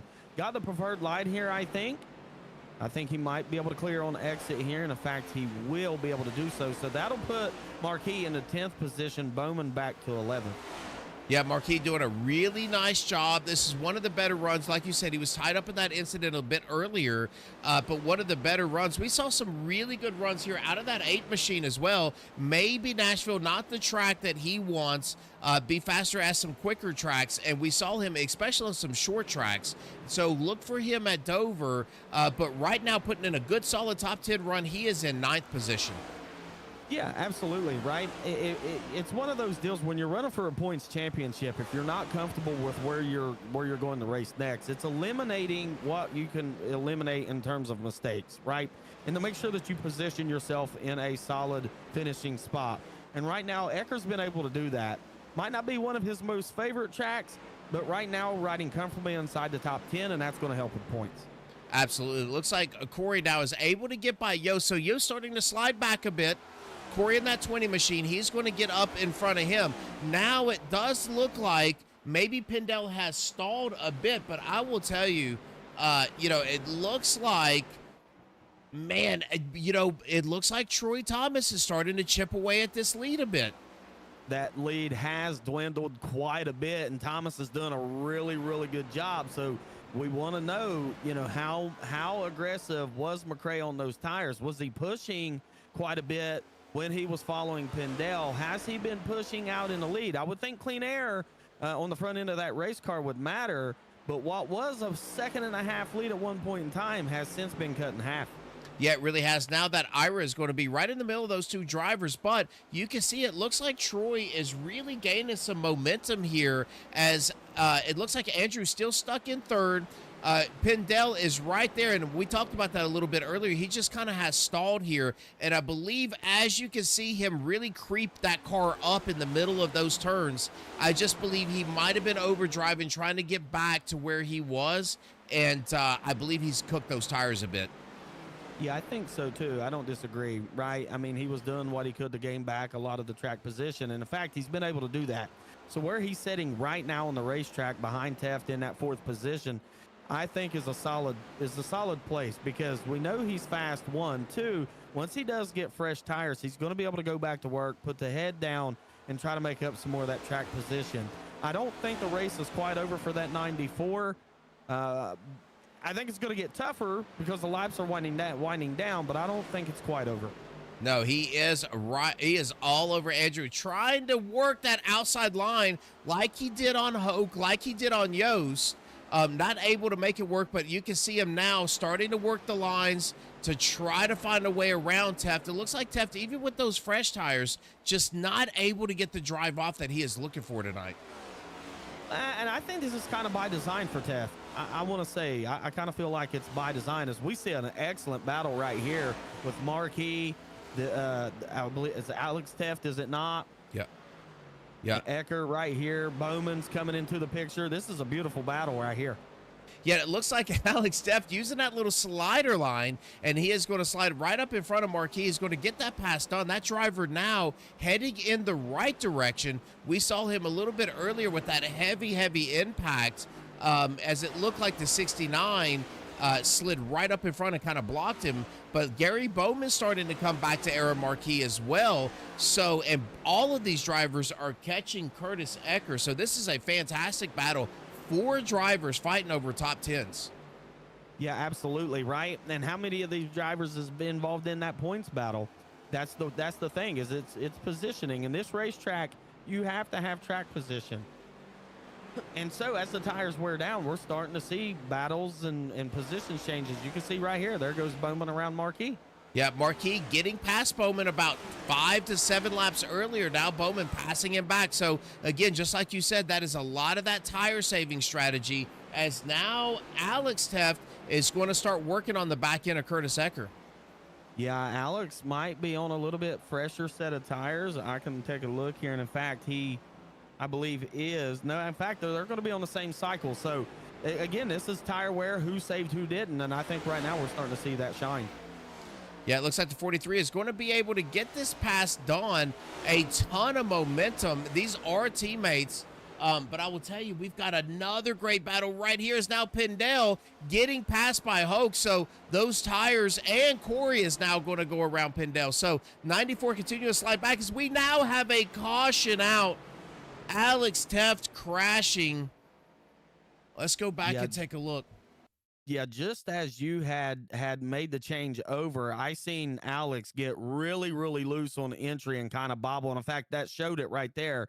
Just loose on entry, loose through center, trying to wheel it out of it, just not able to do so, and loops the car around. Well, let's see if there's any contact. I don't see it. Marquis able to dodge him. What a great drive there by the 41. He is going to miss the 43. But now we're talking 50 laps. Everybody resetting. They're all going to be on the same tire strategy. I would think maybe if you're Teft, I don't really know at this point, because it doesn't look like the tires are giving up a whole lot of speed, but you think everybody's got to come down and at very least get some fuel. Yeah, absolutely. Right. This is the time, we're closer to the pay window now than we was when we started this thing. Absolutely. So come down, get your 4 fresh Goodyear tires, get your full tank of Sunoco race fuel, and be ready to go back at it. I want to see, this actually helps Pindell, right? Because the caution was at a time to where Pindell was losing tons of track position. I think he maybe got loose or something on exit. Hoke had went by, and a couple other host of drivers. So I think this is going to be a saving grace for him. Yeah, it's going to be a wild 50 laps. Yeah, it really is. Yeah, that's great. Not only him, But your driver Alex Gates too in that 77 that fell way back, as it looks like now McRae's going to win that battle off of pit road. Troy Thomas and then Andrew Teft are going to be your top three. And man, I almost feel like, Brandon, if you are Troy Thomas, you almost wanted Teft to beat you off of the pit road so you can stay on that bottom line. Yeah, that's one of those that's one of those spots where you just kind of break and let somebody else pass you, right, and try to get that advantage of the inside line. Watching Thomas, he had closed the gap even closer than what it was. I was watching a relative there, and he had got down into about a half second. So I think Thomas may be one that we want to keep an eye on through the duration of the last, say, 49, 50 laps here. McRae may be a fan favorite, but this race is a long way from over. Yeah, he has led a lot of laps, but I did see Thomas sneaking back in, that long run speed for Thomas. And if you look, we're 49 laps in. So they're going to be now. Let's see if we can go on board with some of these drivers. Now the lights are out there on the pace truck, so we are going to go back green. But I want to just take a look and see if anybody is clutching. Everybody in fifth gear. There's your driver clutching right there. And that's the 98 of Teft. So, folks, when we talk about being able to save fuel, this is what we're talking about. This is a driver that's calculating right now, Brandon, what it's going to take. And you can see when the other drivers are just keeping that car running, he is clutching that thing. One of the best to do it is Andrew Teft. I tell you, he's won a couple of races I've been a part of this year, but by being able to do that, every ounce of fuel matters, right? So save what you can before you go back green. Yeah, and go back green they are fixing to do, as now they're going to go through the middle of 3 and 4. James McRae again leading the bulk of these laps. 94 Pendel getting loose earlier, turning that thing over to him. Pendel's going to start back in fifth. We'll keep an eye on him. But right now, this is all McRae and the 3-car of Troy Thomas coming back through this Geico restart zone, as now it looks like McRae is going to fire off about middle of that line. And Troy Thomas with a fantastic jump on the outside. Yeah, in fact, that's the best jump we've seen all night long. And in fact, he's actually going to be able to settle right back in here if he's able to close the door. As you can see, Taft really send it in there, but Thomas is going to be able to clear. This is the closest that Thomas has been. Now, we've seen McRae drive away. Does Thomas drive hard to try to keep him in tow? And there comes 55 Hoke looking to make a move on Taft. Man, such an aggressive move. Teft is going to give him a little bit of room, but he knows that high line is going to be quick. Pendel right behind. He's trying to find a way around. Corey with his best start all night long there in 6th position. All of these drivers grouped up here going into 1. Yeah, this is where you're going to see the biggest battles start to shape, and then we're going to see a little bit of downtime before tires start to wear and who's saved. Right now, I can tell you, McRae, Thomas, Teft, Hoke, they're not saving anything, nor is Pendle. Yeah, it looks like Pendel is working that outside, and he's going to be right on the back end of the 55. He is going to, and again, Brandon, with this new tire model, you get that close to the back end of these next gens, it is quite possible he gets that 55 loose. Yeah, this is quite the battle for position right here. Now, one of the guys that's been able to run the bottom super well has been Pendel all night long, and so he's just loose on exit. He was not able to carry the momentum off. That's going to allow Hoke to drive away by about a car length and a half. Still working that high line, that middle to high line. He is working his way back down the track. You want to be about a fender below the driver in front of you so you can get as much clean air as possible on that car, and he is able to do that to get the rotation. And it looks like he's working that high line. He wants that, as now Hoke all over the back end of this 98 car. He's trying absolutely hard. Loose on the exit right there. You can see it a little bit snappy loose, but that's not going to open the door for Pendel. He's actually going to have to settle back in here. I think now the 94 is moving through the outside, John, and we may have a battle for position as we head down the front straightaway. That middle line still working, as now the 94 is going to be out in front of the 55. I believe he's going to get that done. That opens the door to the 20. The 20 trying to poke his nose in there. He is going to be there, and he is loose on entry. But now Pendel not done. He is now starting to work the outside of the 98. Yeah, he's going to try. And in fact, it's not going to pay out for him that time. So he's going to have to settle in for a couple laps here, reset those tires, reset that run. But I tell you, the one guy that's been able to make the outside work has been that 94 car. He is going to stay on the outside. A great run is now the battle is heating up there for your lead. Troy Thomas taking some notes from Pindell as he is starting to work this higher line here. McCray still stuck down to that bottom line. He is trying to feed as much dirty air as he can to Troy, but it looks like Troy is just getting off of these exits low, Brandon, and just lap after lap that is just going to pay dividends in tire wear. It is, and I tell you so much. He's got a real kind of wide archy entry and was able to rotate that center with those lower exits, and I think that is why he's able to do what he's doing. Is this pressure is being built, from the second place Thomas's. Now we have a battle for the lead. And there it goes. He is going to slide up top right in front of McCray. McCray now is going to cross over. Battle for the lead is now Pindell is working on the back end of the 98. So battle for first and second and third and fourth is now McCray throwing it in there. And he's going to try to slide job in and get it done. He's going to try. In fact, that's not going to work out too well. He looked a little loose. In fact, that's also going to cost Thomas, as now you got Pindell looking on the outside of the 3. Oh, it is getting spicy as now the 27 falling all the way back to about 5th or 6th position. Now Troy trying to fight off Pindell. Pindell, somehow the doors parted for him, and he is on this outside digging for the top spot. He is, and in fact, he's bringing a 55 of Hoke with him, and I tell you, that 55 car has found some speed, as does the 20, but McCray's in the wall. Man, and that's got to be a caution. We're going to go back and take a look at it as we try to take a breath. What a fantastic chain of events. Now the 77 is around. So that had to be here on the 27. We're going to have to back this up the long way because we don't have a crash here at SCK. And that right front, I can tell you that right front is bent out on that car. It is, and we'll take a look and see what happens here. Yeah, the 83 just kind of drove in there. 27 thought maybe he was going to be able to be clear. Thought maybe the 83 was going to have a little bit later entry. And there's the hit and that into that safer barrier, John. And that could be a fast repair. Yeah, that's got to be a fast repair. You know he's going to have that right front broken. Yeah, and there it is. You can see that wheel just turn over to the inside toward that radiator of that car. He's going to have to get that done. Great Lakes Sim Racing is in our chat saying, let's go Pindell. Man, he has shown a lot of speed tonight, and he is now back out front as we're going to go back live here. 82 laps of 120. Everybody's taking a little bit of a breath. We got 38 laps to go. Looks like these drivers can make it on fuel, and they are vying to stay out, keep that track position. I just don't think new tires are the play this early on in a tire run.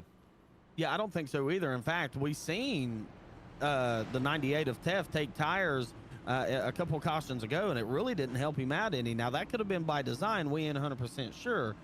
But tires is definitely not the call right now. And, in fact, if these drivers thought that they needed fuel to go to the end, they would have hit pit road right there because that would have allowed them to do so. So, I think we're going to be able to be on the racetrack until, if we see a caution 5:10 to go, we might see some takers for some tires. Right now, I don't think it's important. Yeah, I don't either, as the 94 is going to stay out front. And, man, what a great fortune for Chris Pindell, because you saw so many drivers get into it. The 3 and the 27 getting tangled up really opened the door for the 94 to shoot himself back up front. But just like we saw earlier, now Pindell has got to be thinking, keep this car underneath of me. I've got the fastest machine out here tonight. What I don't need to do is overdrive it and pull away. I don't need to win by 7 seconds. I just need to win. Yeah, absolutely, right? I mean, we seen him do it earlier. He jumped out, and in fact, he's going to take the outside here, John. That is an interesting move. We've seen the inside dominate all night long, so he's going to choose the outside here. But, yeah, we've seen him with such a big lead earlier and just, kind of got loose, and he lost some track position, has been able to gain it back. And so I want to see what Thomas can do here, right? Thomas was able to put some pressure on McCray. We seen, before the caution, a couple cautions ago, some pressure there. I want to see how Thomas responds to this. I want to see how Hoke responds to this. We have the 20 and Crow right here. Ecker has battled to the top 5, top 6. It's going to be interesting. Yeah, now this top line is interesting too. I want to see how the bottom line is going to fire off and really where Pendle's mind is. Now, you know he's going to get the jump. He's going to be able to get down in front of these drivers because he has the restart as the leader, but going to see how this bottom line. Now, I will tell you who has been super aggressive right now is at 55. Truth Hoke looks like he is just fit to be tied. He wants to win this thing, and he is driving with everything he's got. Is now we're in that Geico zone. Great start there by Pendle, but that bottom line so strong, and Pendle might have made a mistake as now Thomas is low, and it looks like Pendle's going to have to clear it as Thomas goes way to the top of the track. Yeah, and that's going to open the door for the likes of Hope, Teft, Crowell right here. In fact, they will be able to clear. Now the battle's going to rage on, but now that's going to give Pendle about a half second in front of these guys. So let's see how this works out as Thomas is still way on the outside part of the racetrack. Yeah, and they're going to come 3 wide off of the exit of 4. And that is going to be Alex Teft, and is right there. The Ford machine, man, there is so much green inside of this. I can't even tell who is who, but Dennis Kane down there on the bottom, and Troy Thomas, almost like something is wrong with that car, cannot get that car to get down on the bottom. Yeah, it's just not been able to rotate at all. And in fact, he's now got it on the bottom of the racetrack. So now you got to reset, right? Now you're going to have to work your way back through the field. We don't have a lot of last flat. He's coming to pit road. Yes, something has happened to that car. He might have gotten into the wall and maybe bent a wheel, as now Purple goes once again to your driver here in the lead, and that is Christopher Pendle, turning a 30.57 second lap. So he is really putting some space between him and Truth Hoke here for second. Yeah, and I think we'll see, but we've seen that kind of be devil's advocate in the latter part of a run for the 94. So he's went hard, really fast, really quick right out of the gate. Now, I tell you, Hoke's doing a really good job. He's keeping him about 8, 9, 10, about a second or so. So I want to see if he's able to maintain that. But right now, we know the 94 he's got the hammer down.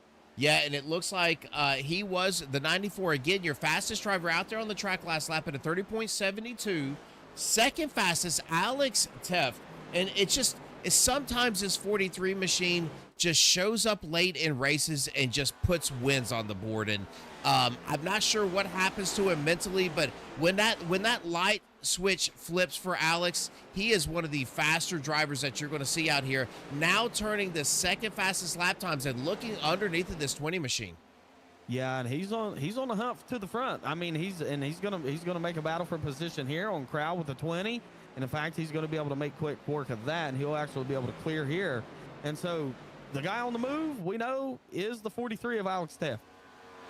Yeah, we're going to keep our eye on him as now his brother there, and Andrew is going to be right in front of him. Now the 43 is up to fourth. We got about a second, 1.2 now to your first and second position. We're going to go back here and take a look at this fight for your top 10, and that is going to be Wayne Scott and the 83 here of Yost.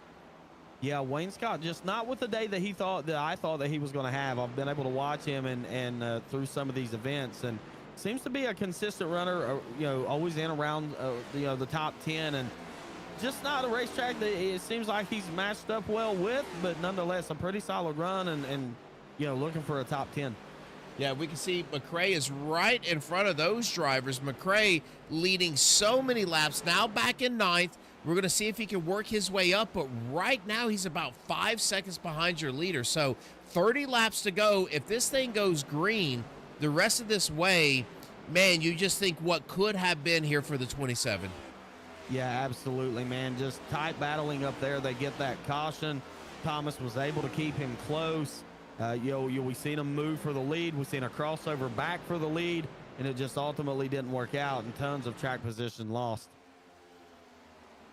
All right, so we're going to take another look at lap times. It looks like right now Truth Hoke was your fastest driver. He's mirroring Ira at 30.88, just a tick faster than your leader. Nothing to really shake at, but now we're going to come back across this. It looks like a little bit quicker than your leader. So now within inside of a second, Truth Hoke might be chasing down your leader. Yeah, and again, we've talked about it, and it's been the topic of conversation all night long for us. is how much do you sacrifice early to sacrifice later, right? We've talked about it with Pendel, super hard right out of the gate, ready to go, but then we see some tire wear start to sacrifices again. I'm going to say that Hoke has been the faster car on the racetrack next to Alex Teft. Yeah, it really is. And now Corey is going to take that 20 car and he's going to get back by the 43. 43 really using those tires up earlier on in this run. And now Dennis Kane is going to get loose. So is Truth Hoke. Truth Hoke, he is down on the inside and he is going to give way, slide all the way back to 5th position. That's exactly what Pendel needed to see, as now that is going to get a 2-second gap, 1.8 seconds to Andrew here in 2nd position. Yeah, what a heartbreak for Hoke. He was doing everything right, was laying down solid lap times, matching the leader. In fact, was somewhat faster than him. And then just one of those loose exit deals that put him down in the grass on the back straightaway.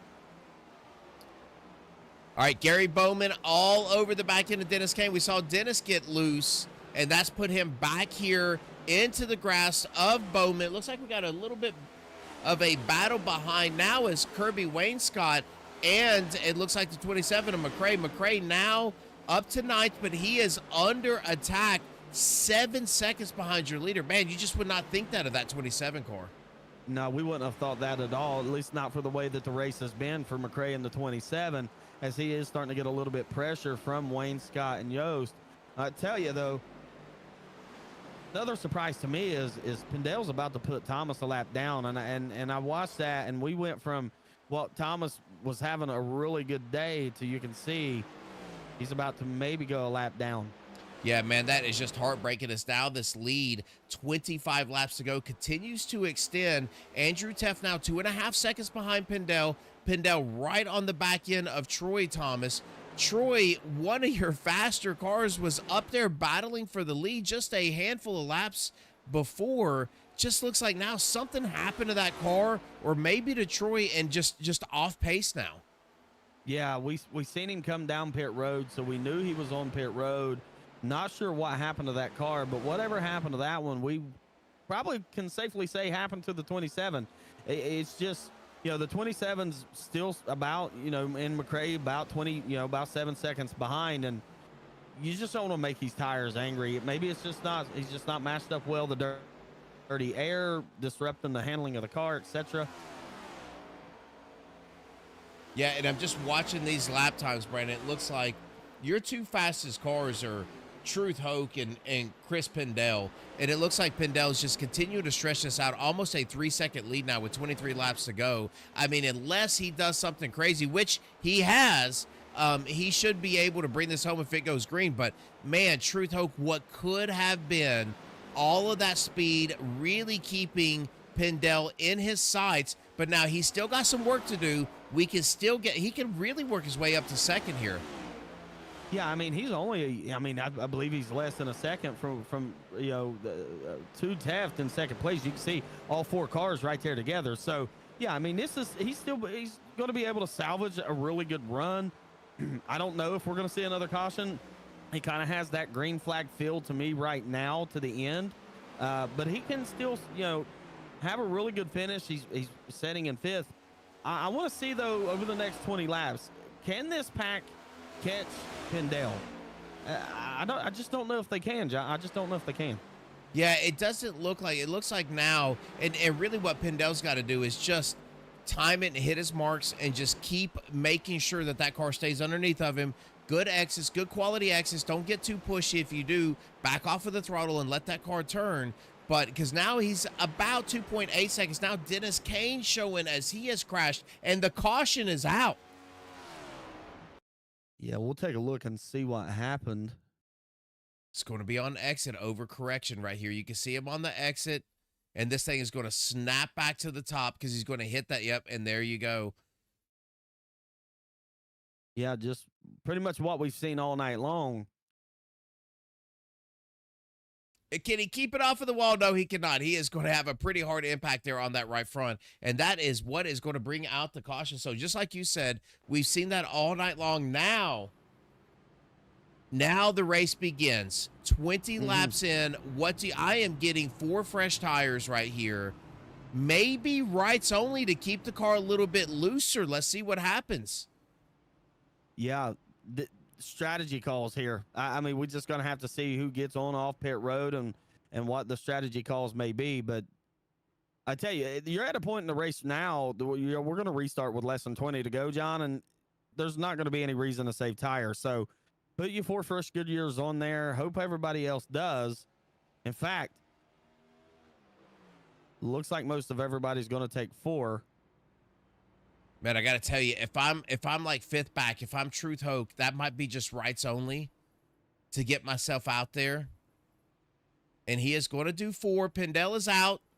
Alex Teft is going to be right behind him. Corey is behind him. Corey might come out second here. No, Andrew Teft's going to beat them all off. Wow. What a race off pit road. Wow, Andrew Teft in that 98 machine is going to get on and off of pit road faster than anyone else, and he is going to come out your leader. Corey had a fantastic pit stop. He's going to come out in 3rd. It looks like Alex Teft is going to be right there in 4th with Truth Hoke in 5th. Yeah, so now the battle rages on, right? Teft is going to be able to, control what happens with this restart. And so one thing that we've seen is when the 94's been able to clear and Teft has been running behind him, even in the earlier part of the race to where we are now, Teft's not really been able to make up any ground. One of the faster cars we've seen, or a couple of the faster cars we've seen been able to match lap times with the 94, it is Alex Teft and Truth Hoke right there. And then we have Crow in the mix as well, and he's been running steadily inside the top 5. So these next 18, 17 laps is going to be absolutely insane. Yeah, I hope everybody's ready for this. That is our 7th caution here tonight. Been a bit of a caution fest, not really in that Racers Elite true fashion, but man, it's been a lot of hard racing. We're going to see a lot of that now. You know that 94 car is going to be hungry to get his 3rd win of the season. In that 98 machine, your points leader, he's going to want to bank another win, but just like you said, that 43 has been fast on fresh tires, and we have a sprint. We've got 17 once they cross that start finish line, 17 to go, and that Truth Hoke sitting there in 55, he wants some redemption as well. Absolutely right. I mean, we've seen a couple of these guys be really, really good on fresh tires, and we are going to have a sprint to the finish. What will be 17 to go when we hit the line, just like you said. So this race is far from over. 17 laps around here doesn't seem like a lot of time, but it's enough time that for Hoke and Alex Teft that they may need. So here you go. The 98 machine is now going to bring them down. Christopher Pendel is on the outside. We've seen that lower line really have some great restarts. Pendel does not want to get pinned back to about 3rd or 4th. And here we go. Green flag is out. Andrew with a great start. And just like we thought, Corey and the 94 are going to go side by side here in the 1. They are. In fact, Crow will probably be at a little bit of a disadvantage because we know the 94 likes the outside. But I tell you, Alex Teft, Hoke, they're going to be 3 wide. They are with Ecker. Man, and down at the bottom, the 27 of James McCray out of nowhere coming back, and he is going to still stay 3 wide. Ecker on the outside, Hoke in the middle, 3 wide on the exit of 4. Wow, that's some great racing right there, but the battle up front's heating up. You got Pendel all over Teft, and he's looking to go to the outside like he's done all night long. He's going to carry that wide, and he is going to be able to hang on to that. It looks like Andrew's going to keep this thing down at the bottom, so it looks like the 94 had to check up, but man, he has got that top line working. We talked about that all night long, and it looks like he's going to be able to stick the outside here. So side by side these drivers go here with 14 to go. 14 to go. The battle for the lead is raging on. You got Crowell in the mix right there in 3rd. There comes Alex Teft in 4th. The Pendel looks like he's going to be able to clear Teft, and in fact, maybe not. Yeah, in fact, he will clear. I did see, though, John, Truth Hoke was in the grass on off the racetrack.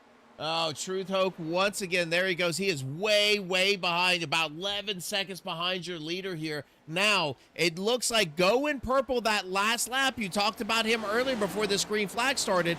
Alex Teft in that 43 machine. He has some speed here early on with some fresh tires, and now he's going to start going after that 3rd position. Yeah, in fact, he is looking to do exactly that. But I tell you, the guy that went purple that last time by was going to be James McCray in that 27. In fact, won a 30-50 even and one of the faster cars on the racetrack. Right now, I think the biggest issue is going to be for Alex Tefto is going to be track position. Those two cars in front of him, those cars are going to be really, really hard to pass as we see McCray looking to make a move on Ecker. Yeah, it does look like he's going to be able to do that. Now, Corey is going to be underneath of Andrew. This is going to be for your second position. Where is Alex going to go? Is he going to try to push the 20 ahead, or is he going to stay behind the 98? Looks like he's going to stick with the 98 here and try to work this outside of the 20. Yeah, that outside line has been one of the better lines when it comes to racing this early on. And in fact, Tefto's going to be able to maintain position on the outside, being Andrew, Alex in tow. They're losing a little bit of track position, though, in time to that leader out front. Yeah, if you want Pindell, you're going to have to go now. The 20 able to make that pass. That is going to open the door for the 43. Now underneath, he's going to tuck in line right behind the 98 as they go into 3. Now 0.6 of a gap between your leader. 43 not done, back underneath of the 98. He is not done yet. He's looking to make a move, and he will clear on his brother. Right now, the guy I'm keeping an eye on, though, John, is the 27 of James McCray. For consistently the last, say, 2, 3, 4 laps has been one of the faster cars on the racetrack, and in fact, actually lost a little bit of track time that time. Alex Teft's going to loop it. And I don't know if that's going to bring out a caution because he is all the way down in the infield. He's going to straighten it up. That is definitely not going to bring out a caution. So one of your faster drivers is going to take a loop into the infield, and that is going to have Pindell, Corey right there. Andrew Teft is going to be in third, but just like you said, McCray is stalking. He is coming up. He wants a podium position. He does, and was ninth, around the 9th, 10th place area before that 7th caution come out, and has rebounded really, really well. Now we know Truth Hoke and both Alex and Alex Teff had some troubles on the racetrack, but one of the faster cars is James McCray, and he is stalking. But I tell you, I'm watching that lead up front, John, and it's slowly starting to dwindle down. Crowell has speed, he has pace, and I'm watching it, and it is slowly starting to dwindle. Now 0.6 of a gap. As you can see, Pindell is pushing wide on the exit of these turns. He's got that line figured out. He likes it, but just like you said, little bit faster that last lap by Corey. And this, he is all over the back end. He is in tow now of that 94's draft. That 94 is super tight on the exit, and is going to pull the 20 even closer. Again, sacrifice early to sacrifice late, and it's starting to show as we have 8 laps to go. And in fact, our second place running Crowell is within just a mere few car lengths. He lost a little bit of time that time, but he has 8 laps to figure this out. Put your head down, reel in the leader, position yourself for a chance to win. I will tell you, he is pushing hard. As you can see him getting super tight on the exit, but so is Pindell. Now only 0.4, less than 0.4 is going to separate these two drivers. Andrew Teff there in tow, McCray a little bit further back. I don't think there's a good challenge there, but man, we are still battling here for this lead. We are still battling for the lead, and right now it's kind of steadied out, right? We've watched it the last couple of laps. It's been about 4 to 5 tenths of a second between these. I think what Corey's got to do here is he's going to have to get back into a mode and a mindset of settle in. You know that Pindell is pushing really, really hard on exit. Let's settle in. You have the pace. Just do your job and reel him in. And he continues to search for a line. As you can see him now going to middle entry, almost mirroring Pindell. As Pindell now is going to touch the outside wall there on the exit of 2. Now 0.3 are going to separate your driver for first and second. Yeah, and in fact, he needs to try to get a little bit more air on that left front to get that car to rotate a little bit better. Does Crowell. But in fact, I tell you what this has done. This has allowed Andrew Teff to close in within a second of Crowell. Yeah. And the leader. Andrew Teft is on the march. So is McCray. Now it looks like the 20 is going to take a higher line. I don't know if that's intentional. He's going to get a little loose on the exit. He's going to get a fantastic run. Now low 0.3, almost 0.2 are going to separate these two drivers. Yeah, in fact, we've said it all night long, John. We thought that the middle line had some speed in it, and Corey has shown that it does. He's going to be with under 0.3 in the high 2s as we come to 4 laps to go. 4 to go. You've got 2/10 are going to separate your first and second, but I will tell you the person on the move now is that 98. All elbows are out. It is all throttle right now. The 94 is trying to hold on. Teft is trying to come in. Right in the middle is this 20 car, and he is fighting for the lead as well. They are. We are going to have what could be a 3-car battle for the win as we come to 3 to go. Kraus still maintaining about that high 2 to 3/10 second. One mistake by Pendel, though, and it's all over. The fight still raging on the 20, throwing that in about midline there on the entry of 1. He is working the bottom, and you can see him just loose as he is all thrown. And he's going to get in the wall on the exit of 2. He didn't slow down a whole lot. Cost him a couple of feet right there. Yeah, and that might be just enough for Andrew Taft to close in and try to set up a move on the back of this car. Now, coming to two laps to go, John, if Andrew Taft does this, he's going to have to do it quick. But right now, no loss in time for Crowell. Yeah, and the thought has got to be for Teft, do I want second or do I want to see if I can stop Pendel from getting his 3rd win? And I don't know if either one of these drivers can do it, as now Pendel starting to walk away from the 20. 20 has given it everything he's got now. We're going to come to the white flag, and about 4/10 is going to separate your first and second. Yeah, in fact, right now, Pendel's doing exactly what he needs to do. You got that little bit of pressure from Taft on Crowell back there, but right now we are on the white flag lap here. 1 lap to go, John, as Pendel's extended that lead almost a half second. Yeah, he is moving on. Now the race is going to be for second position. McRae was starting to close in. He's not going to have enough time. The driver here, the only driver in this Next Gen Series to get multiple wins, is now going to post his 3rd as he is going to come out of 4. Nothing that 20 car can do. He is going to wind up second position winner, that 94 machine. Yeah, what a fantastic race there for the last 17 laps. As we see the 94, 20, and Crowell, Taft 3rd, McRae. What a solid rebound for him to finish 4th, Ecker 5th. Yeah, you said it right. I mean, McRae to come back to 4th. What a great job by him. Picking up that top 5 after those incidents that he had. You've got Bowman there in 6th, Yost in 7th. Troy is going to wind up in 8th. Really nice job by him coming back when he had such a good run earlier. Wayne Scott is going to be there in 9th, and then Trevor is going to wind up in 10th.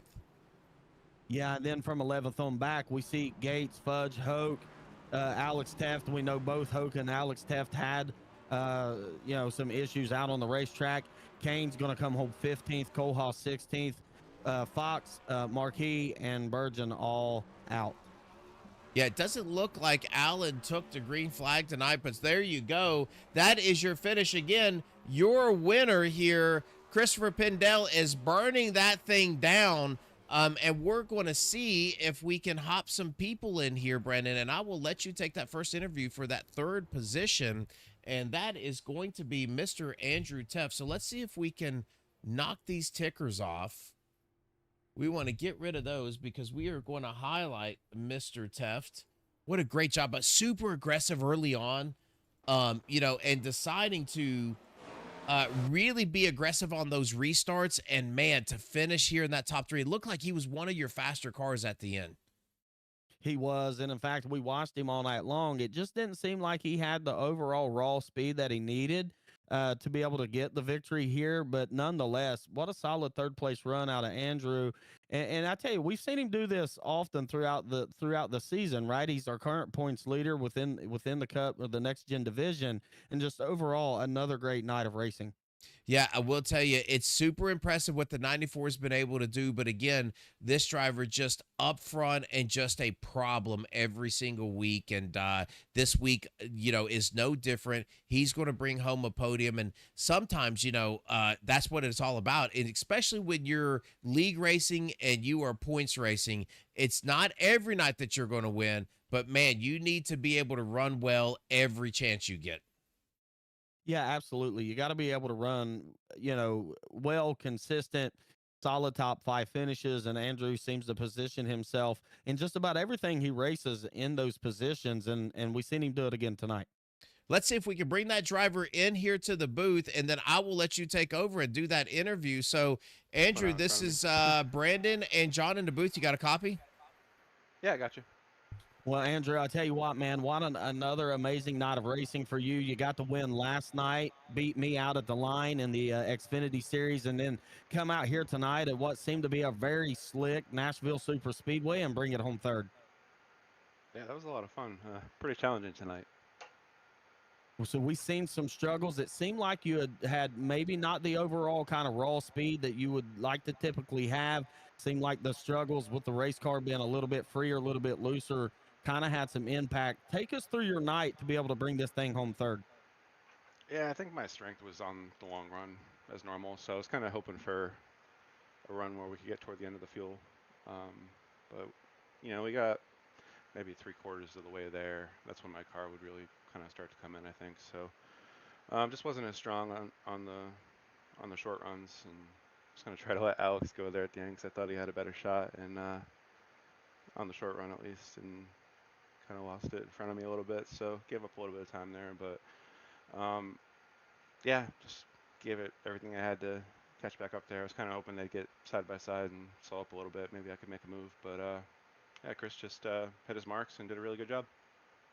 Now, with you holding the points lead within the next gen division with three races remaining in what's going to be the regular season going next week to Dover, I believe, what's the rest of the schedule look like for you? And what are you going to be able to do to maintain your points lead, before we start the chase?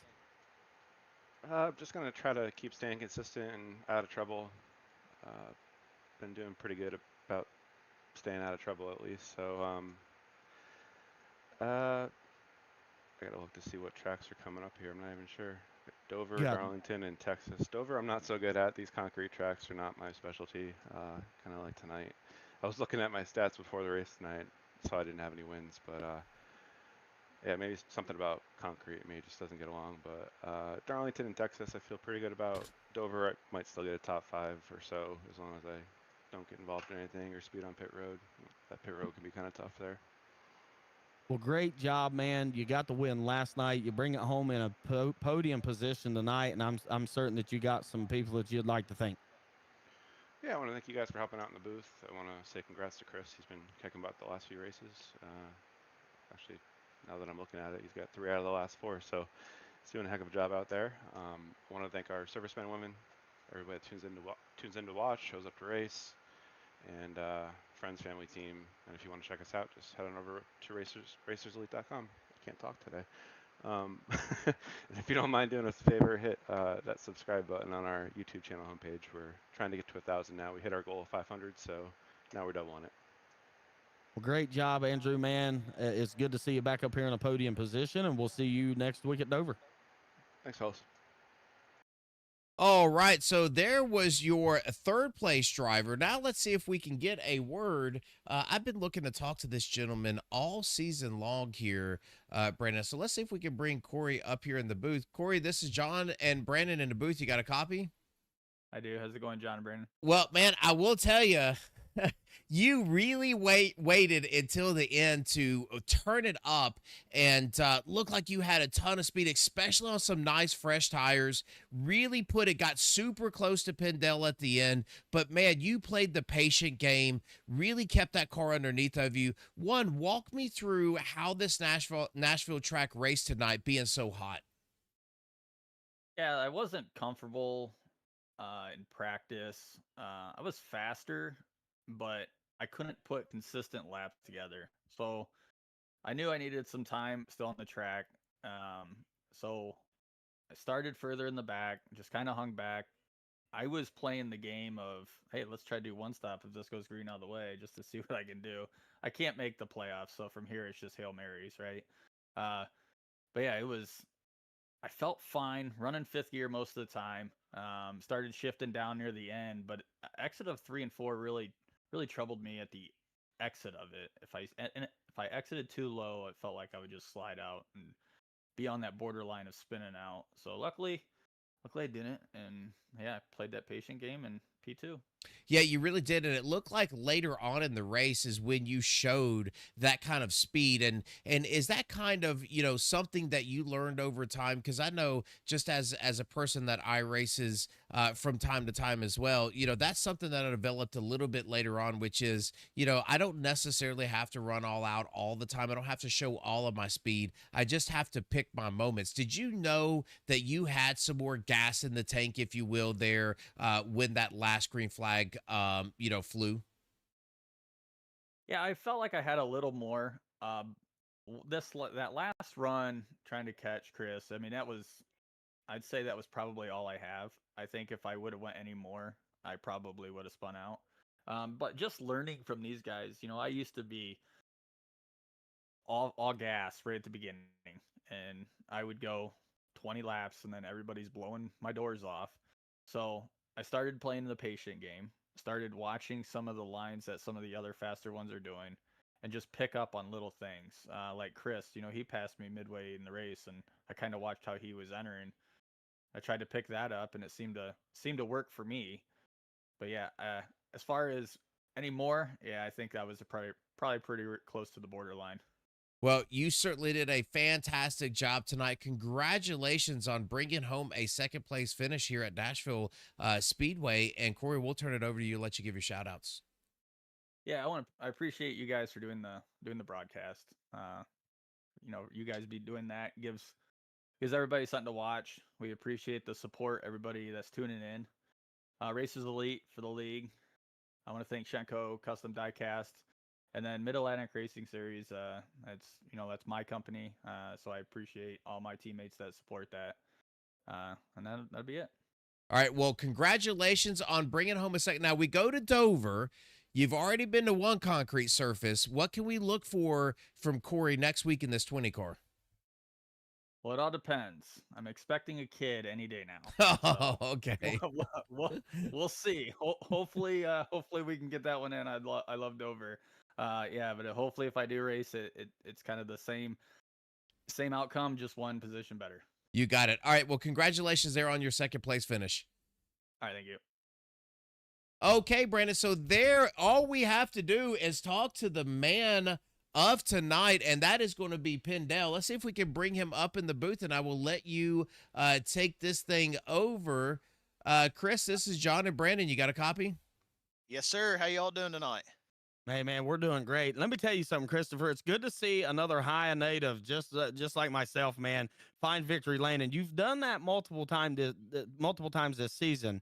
Earlier in the race, you had about a second and a half lead. You got a little bit loose on exit, lost some track position. The guys up front get the battling. The doors swing wide open. You put it through there, take over, and finish this thing out. Take us through your night and what it means to get another victory here in Racers Elite. First off, it's awesome to talk to another Buckeye. OH, man, OH. OHIO.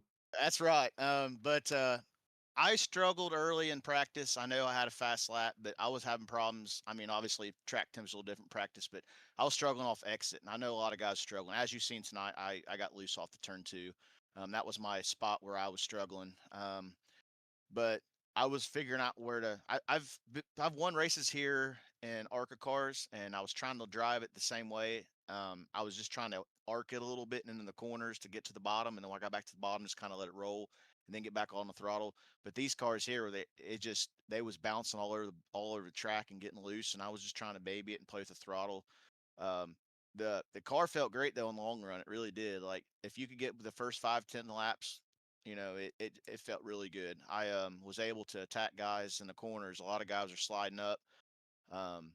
And they were just getting loose, just trying to get off the corner, and I was able to use that to my advantage, and it was fun. I enjoyed it. It sucked for my teammate Troy there though. That restart there at the end, second restart to the end, he said he got a black flag trying to jump to start. I purposely took the outside so that way he would get a jump with me, and that way he wasn't kind of like him and Truth kind of would not have to worry about battling anybody there, and it just didn't work out for him, but it was fun. I was struggling that last 20 lap run there.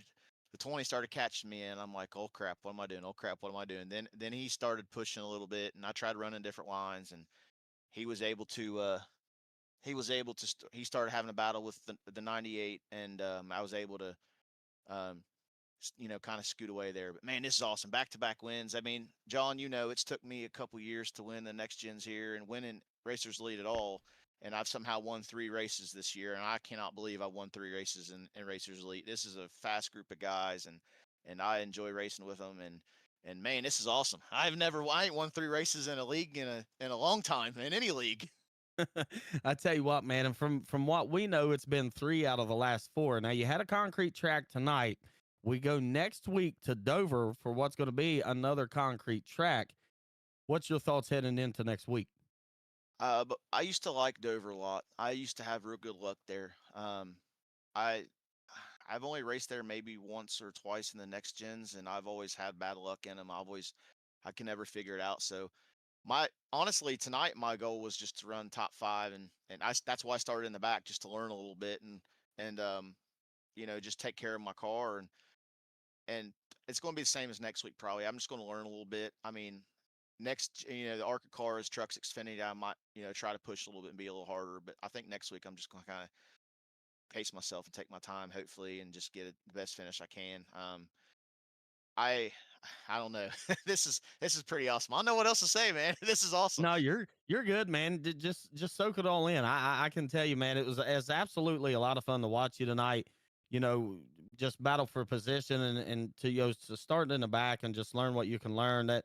That's a racer's mentality, right? It's just to learn everything you can learn. I tell you what, man, winning 3 out of the last 4, what an absolutely accomplishment that is. I'm sure you got some people you'd like to thank, some shout outs you'd like to do. So go ahead and shout them out, man. Yeah, thanks to Andrew, and all those guys over Racer Elite putting this on. I joined a couple years back, and I've enjoyed racing with these guys, and I really do. It's a really good group of guys, like I said before. Thanks for putting on the league. Thank you guys for broadcasting. John, I know we talk about it every interview. Thank you. You've got me some confidence in these next gen cars, and I've gotten a little bit better at them, and I appreciate that. What little bit you've helped me out, and I really do appreciate that, man. And thank you to my teammates over at Misfits, Troy and Truth. I know they didn't have the greatest nights. They was fast, but they had a good race tonight. And my other guys, Jesse, Aaron, and then also my guys over at GLS Great Lake Sim, TJ Lane made me my paint scheme. I've had this paint scheme a while, and this is the first time I've won in it, so I'm excited for that. That I finally got to do it, and thank you to everybody. Thanks to my wife. She's been sick the last few days, and she was, I was able to get on and race tonight. She was feeling a little bit better, so I was able to race and have fun and not have to worry about taking care of her too much. But awesome, man. This is awesome. I'm ready to go celebrate a little bit. Well, go celebrate, man. Enjoy the rest of your night. Hopefully your wife gets to feeling better, but soak it all in, man, and enjoy the win. I appreciate it. Thank you. This after last Sunday when I finished second in that money race, I was so dejected. So this makes up for it a little bit. Absolutely, man. Well, enjoy the rest of your night. Go enjoy that victory, and we'll see you next week at Dover. I appreciate it, man. Thank you, guys. All right, so there is your winner, Christopher Pintel, and my goodness, Brandon, he is becoming really good at those post-race interviews. He is, man, and when you do enough of them, you get good at them, right? And in fact, he's won 3 of the last 4.